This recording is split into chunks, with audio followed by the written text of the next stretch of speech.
ओम नमो भगवते वासुदेवाय।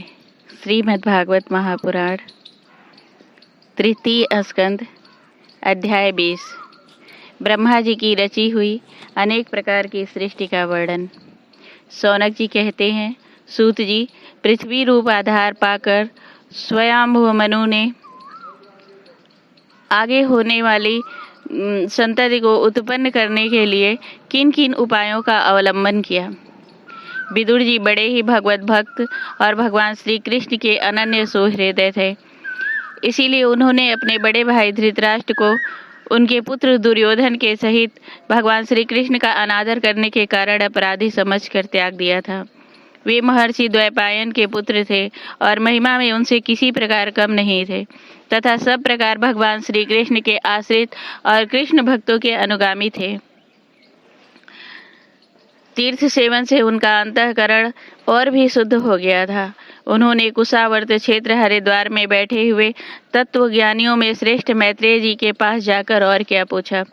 सूत जी, उन दोनों में वार्तालाप होने पर श्री हरि के चरणों से संबंध रखने वाली बड़ी पवित्र कथाएं हुई होंगी, जो उन्हीं चरणों से निकले हुए गंगा जल के समान संपूर्ण पापों का नाश करने वाले होंगे।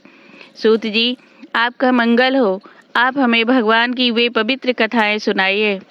प्रभु के उदार चरित्र तो कीर्तन करने योग्य होते हैं। भला ऐसा कौन रसिक होगा जो श्री हरि के लीलामृत का पान करते करते तृप्त हो जाए। नैमिषारण्यवासी मुनियों के इस प्रकार पूछने पर उग्र चित्त लगाकर उनसे कहा, सुनिए। सूत जी ने कहा, मुनिगण, अपनी माया से वराह रूप धारण करने वाले श्री हरि की रसातल से पृथ्वी को निकालने और खेल में ही तिरस्कार पूर्वक हिरण्याक्ष को मार डालने की लीला सुनकर विदुर जी को बड़ा आनंद हुआ और उन्होंने मुनिवर मैत्रेय जी से कहा।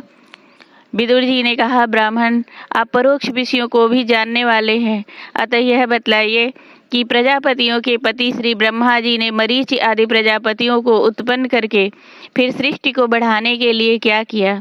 मरीचि आदि मुनीश्वरों ने, स्वयंभुव मनु ने भी ब्रह्मा जी की आज्ञा से किस प्रकार प्रजा की वृद्धि की।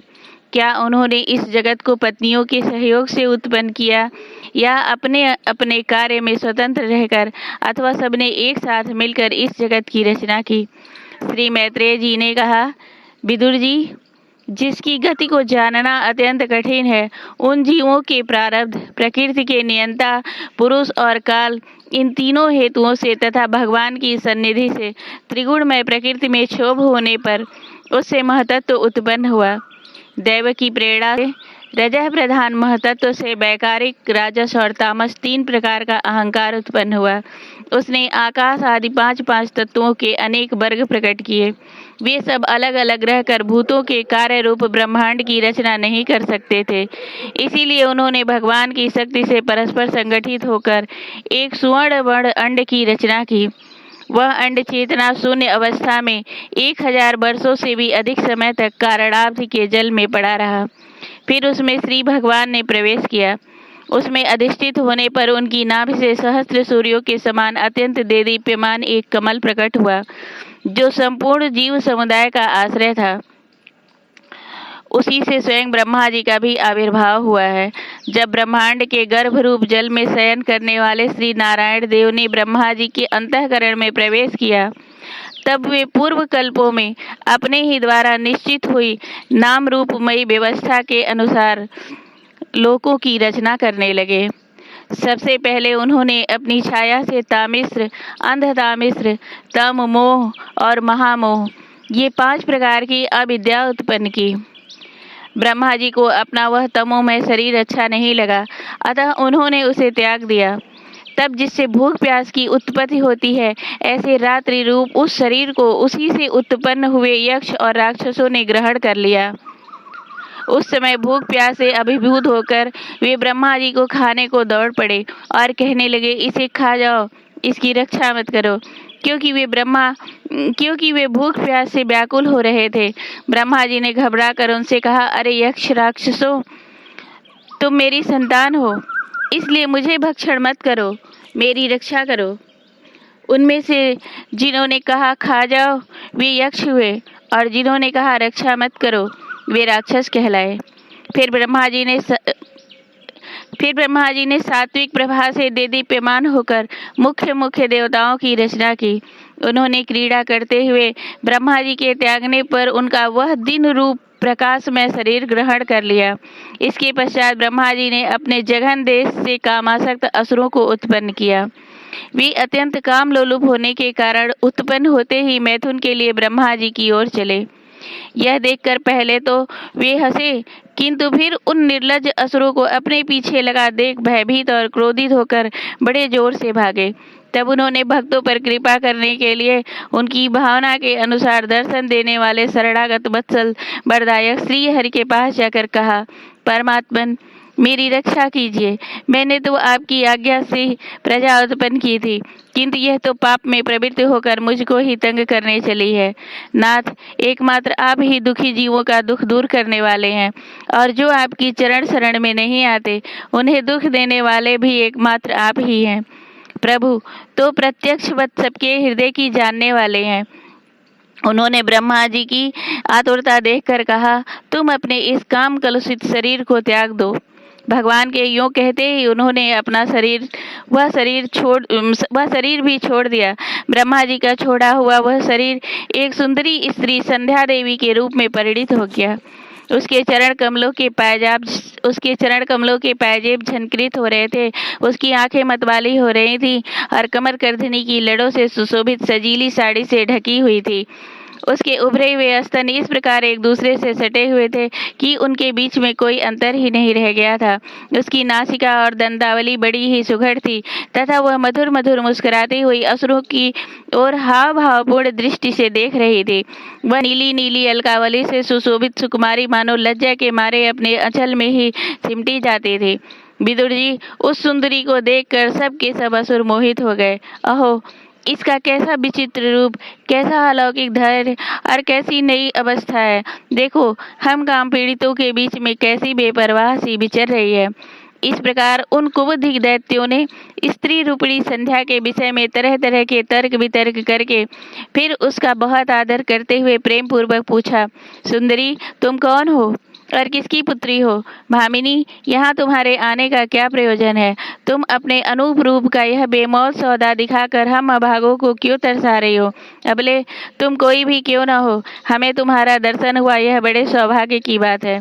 तुम अपनी गेंद उछाल उछाल कर तो हम दर्शकों के मन को मथे डालती हो। सुंदरी, जब तुम उछलती हुई गेंद पर अपनी हथेली की थपकी मारती हो तब तुम्हारा चरण कमल एक जगह नहीं ठहरता। तुम्हारा कटि प्रदेश स्थूल स्तनों के भार से थक सा जाता है और तुम्हारी निर्मल दृष्टि से भी थकावट झलकने लगती है। ओहो, तुम्हारा केश पास कैसा सुंदर है। इस प्रकार स्त्री रूप से प्रकट हुई उस सायंकालीन संध्या ने उन्हें अत्यंत कामासक्त कर दिया और उन मूढ़ों ने उसे कोई रमणी रत्न समझकर ग्रहण कर लिया। तदंतर ब्रह्मा जी ने गंभीर भाव से हंसकर अपनी कांतिमयी मूर्ति से, जो अपने सौंदर्य का मानो आप ही आस्वादन करती थी, गंधर्व और अप्सराओं को उत्पन्न किया। उन्होंने ज्योत्सना रूप अपने उस कांतिमय प्रिय शरीर को त्याग दिया। उसी को विश्व वसु आदि गंधर्वों ने प्रसन्नता पूर्वक ग्रहण किया। इसके पश्चात भगवान ब्रह्मा ने अपनी तंद्रा से भूत पिशाच उत्पन्न किए। उन्हें दिगंबर बाल बिखेरे देख उन्होंने आंखें मूंद ली। ब्रह्मा जी के त्यागे हुए उस जम्हाई रूप शरीर को भूत पिशाचों ने ग्रहण किया। इसी को निद्रा भी कहते हैं, जिससे जीवों की इंद्रियों में शिथिलता आती देखी जाती है। यदि कोई मनुष्य झूठे मुंह सो जाता है तो उस पर भूत पिशाच आदि आक्रमण करते हैं, उसी को उन्माद कहते हैं। फिर भगवान ब्रह्मा ने भावना की कि मैं तेजोमय हूँ और अपने अदृश्य रूप से सांध्यगढ़ एवं पितृगढ़ को उत्पन्न किया। पितरों ने अपनी उत्पत्ति के स्थान पर उस अदृश्य शरीर को ग्रहण कर लिया। इसी को लक्ष्य में रखकर पंडित जन श्रद्धा आदि के द्वारा पितर और सांध्यगढ़ों को क्रमशः काव्य पिंड और हव्य अर्पण करते हैं। अपनी तिरोधान शक्ति से ब्रह्मा जी ने सिद्ध और विद्याधरों की सृष्टि की और उन्हें अपना वह अंतर्ध्यान नामक अद्भुत शरीर दिया। एक बार ब्रह्मा जी ने अपना प्रतिबिंब देखा, तब अपने को बहुत सुंदर मानकर उस प्रतिबिंब से किन्नर और किमपुरुष उत्पन्न किए। उन्होंने ब्रह्मा जी के त्याग देने पर उनका वह प्रतिबिंब शरीर ग्रहण किया। इसलिए ये सब उषा काल में अपनी पत्नियों के साथ मिलकर ब्रह्मा जी के गुण कर्मादि का गान किया करते हैं। एक बार ब्रह्मा जी सृष्टि की वृद्धि न होने के कारण बहुत चिंतित होकर हाथ पैर आदि अवयवों को फैलाकर लेट गए और फिर क्रोधवश उस भोगमय शरीर को त्याग दिया। उससे जो बाल झड़कर गिरे वे अहि हुए तथा उसके हाथ पैर सिकोड़कर चलने से क्रूर स्वभाव सर्प और नाग हुए, जिनका शरीर फण रूप से कंधे के पास बहुत फैला होता है। एक बार ब्रह्मा जी ने अपने को कृत्य सा अनुभव किया। उस समय अंत में उन्होंने अपने मन से मनुओं की सृष्टि की। ये सब प्रजा की वृद्धि करने वाले हैं। मनस्वी ब्रह्मा जी ने उनके लिए अपना पुरुषाकार शरीर त्याग दिया। मनुओं को देखकर उनसे पहले उत्पन्न हुए देवता गंधर्व आदि ब्रह्मा जी की स्तुति करने लगे। वे बोले, विश्वकर्ता ब्रह्मा जी, आपकी यह सृष्टि बड़ी ही सुंदर है। इसमें अग्निहोत्र आदि सभी कर्म प्रतिष्ठित हैं। इसकी सहायता से हम भी अपना अन्न हविर्भाग ग्रहण कर सकेंगे। फिर आदि ऋषि ब्रह्मा जी ने इंद्रिय संयम पूर्वक तप विद्या योग और समाधि से संपन्न हो अपनी प्रिय संतान ऋषिगण की रचना की और उनमें से प्रत्येक को अपने समाधि योग ऐश्वर्य तप विद्या और वैराग्य में शरीर का अंश दिया। प्रेम से बोलो श्री भागवत भगवान की जय।